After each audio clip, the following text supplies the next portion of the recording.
Tinubu stands no chance in 2027. El-Rufai says, oh boy, where is he getting his encouragement and his information from? How can El-Rufai prove that Tinubu stands no chance of winning 2027 election? Are you sure? The man that has, taken all the, taking all the state apparatus into his pocket, all the parastatals, all the key political office holders, all the federal institutions and state institutions are in his pocket. How do you think this man is going to declare himself winner? Let's go to court, even with one vote. And you are saying here that Tinubu does not stand a chance of winning 2027 election. What will opposition do differently? We have not seen. That is the problem. Both PDP, Labour Party, NNPP, all of them, we've not seen what they're going to do differently to remove Tinubu by 2027. So I don't know where El-Rufai is getting his own encouragement from. I don't know, but let's get into the details. Former governor of Kaduna State, Nasir El-Rufai, had dismissed the second-term ambition of President Bola Tinubu in the 2027 polls, declaring that the latter has no chance of winning. You might be joking, be ready, be prepared for a bigger surprise. I'm telling you. So El-Rufai, during an interview with journalists yesterday in Abuja, said he was happy with the influx of defectors to the All Progressive Congress APC, noting that it would be a leeway for the coalition to defeat the APC. How? Because according to him, Nigerians would be the ones to vote and not the governors. So the former minister of the Federal Capital Territory, FCT, reminded reminisced how, as a governor, his then party, APC, lost the presidential election because the voters stood their ground. So according to him, most Nigerians are fed up with the APC and PDP, adding those people defecting have questions to answer because the Economic and Financial Crimes Commission, EFCC, and those looking for appointments and contracts. Can you imagine? So the people defecting to APC have case to answer with EFCC, and then some of them are also looking for political appointments. I agree. So anybody that thinks that it is possible for President Bola Tinubu to get re-elected is living in another country, not Nigeria. It is impossible for Bola Tinubu to get re-elected. Hey, now wow, yeah, you have started demarketing Tinubu. Okay, let's see how it goes. I do not see a pathway for him, no matter how disorganized the opposition is, who would vote for him. But that is my opinion. Yeah, exactly. Thank God you said it's your opinion, because Tinubu has captured Nigeria into his pocket. So don't just dismiss him like that. It's not going to be easy. He's paying all the key stakeholders like white, and they will do the dirty job for him. He doesn't care about your vote. He doesn't need anybody's vote. He needs people that will do the dirty job for him, and he has succeeded in buying all of them. That's what we're saying. So it seems clear to me that most Nigerians have lost hope in both the APC and the PDP and are looking for a credible alternative. So it is greedy and hungry politicians and those that are looking for money, contract, appointment, office that are defecting. Now, the other class of those defecting are those that know that the EFCC or ICPC can intimidate them because they know what they have done. So if they have done what is not quite right, they know that the corruption agencies can be weaponized against them. So it is greedy and hungry politicians and those that are looking for money, contract, appointment, office that are defecting. So we can hear that again. So if they have done what is not quite right, they know that the corruption agencies can be weaponized against them. Those are the ones, another group of people that are defecting. Oh boy, this one's serious. Okay, so on the other hand, he said this coalition, as I said, is going on. So anyone that tells you with definite certainty that this is what is going to happen as far as the coalition is concerned is making a mistake.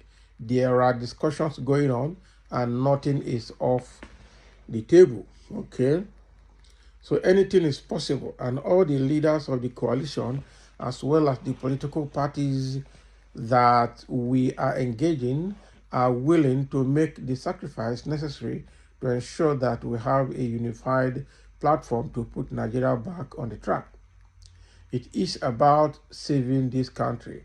It is about giving every Nigerian the opportunity to realize their full potential. I cannot imagine when El-Rufai became a saint and evangelist like this, because this is a man that under his nose, Satan Kaduna was annihilated by bandits under his own supervision. The same man that when Tinubu was coming to power, he said that APC and the North have captured Nigeria and it will take more than how many years, 10 years or 20 years before Nigeria can be free from the state capture. So the same person has turned around now to speak against Tinubu and APC. It's unbelievable, because this is a man that has been championing the cause of the Fulanis and the state capture of Nigeria. This guy is an ardent patron of the jihadists in the north. So what has changed? Nigerians beware, because El-Rufai cannot be trusted. I can say that 10, 20 times. El-Rufai is an Islamist, is a staunch jihadist, Islamic jihadist, and definitely will not be at the interest, but for the interest of Nigerians. It's for his own interest. That is the truth. He's a religious extremist. So it's not coming out to say that it is about a government that enables the poorest to climb the ladder and the richest to have more opportunity to be richer. That is what the coalition is about. And other than these general principles of what our objectives are, nothing has been definitely agreed. We still work in progress. Can you imagine?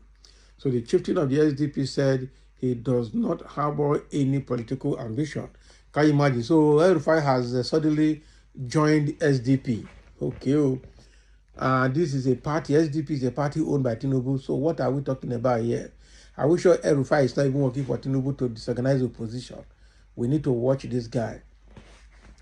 The chieftain of SDP said he does not harbor any political ambition, revealing that until he gets divine mandate from God, he would not declare his intention to vie for any elective position. I don't have any ambition. I've never had ambition. We hear you. Even when I ran for governor of Kaduna State, it was because President Buhari, General Buhari then insisted that I should run, and you agreed. Why didn't you say you were not going to run? I do not have any ambition. Okay, where I come from and in my religion, wanting nothing for yourself is taboo and it is prohibited. Or wanting something for yourself, who are you deceiving? You only go into a leadership situation if you are invited. If you are asked to run, you do not crave for leadership. You run away from leadership because leadership is a heavy burden that can destroy you. So unless God sends leadership opportunities, you don't go for it. That is not who we are. Traditionally, that is not what my religious tenets instruct me. So I have no personal ambition. We hear. I just want to see a country that works. In a country that works, I do not need to be anything to thrive. I know that I work hard, I do my things honestly with dedication, and I will do well. I do not have to have a position or aspire to any position to do well, he said. We hear you.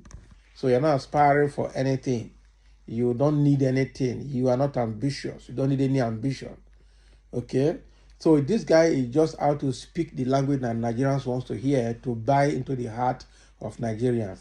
Nigerians, beware. We should know the pedigree of somebody like El-Rufai and be careful. That is it. But let me hear what people are going to say in the comment section. Some say El-Rufai is serving in Tinubu's government as a minister. Will he be, okay, if El-Rufai is serving in Tinubu's government as a minister, will he be making all these derogatory remarks? Never, he will not. That is the truth. Instead of your evil ways, we prefer Tinubu 100%. Exactly. We have to be careful with El-Rufai. Someone say, nice comment, bro. Exactly, our politicians are our problems. Someone say, are you El-Rufai, the author and finisher of our fate? It go shock you, say, even your wives go vote for APC. Okay. Do votes count in Nigeria? That is the question. Tinubu does not need anybody's vote to continue in 2027. He will, even if it's only one vote he has, he will declare himself winner and let's go to court. If in 2023 he was not even a president, he was able to declare himself winner, forced INEC to declare him winner and say let's go to court. Even when the votes were still trickling in, they had not finished collecting votes or collating votes. He declared himself winner. And now that he's in power and he has put every structure for himself. You are saying he will not win. Who is encouraging you? Some say mannerless rubbish, El-Rufai, bloody liar. Okay, they are coming for him. Tinubu is a horror of a president. Nigerians must let him know that the citizens own this country. I made that a rich, make una come out, not be to talk for social media. Nigerians equally lost hope in El-Rufai because of the insecurity in Kaduna when he was governor. Nigerians can no longer be deceived. Of course, we have to be very, very careful with El-Rufai. So who are you to stop Tinubu come 2027?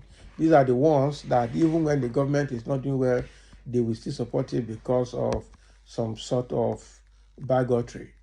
El-Rufai,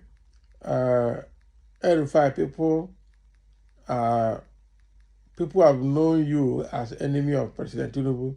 So no matter your coalition with all your co-northerners can't work against Tinubu come 2027. That's somebody saying. I'm even thinking that this El-Rufai is working for Tinubu to disorganize the opposition, to divide the vote. That is the thing. All this demarketing that is demarketing Tinubu is I don't see any sincerity in it. The guy, anybody joining force with him should be very, very careful. So thank you for listening and let's have your comments.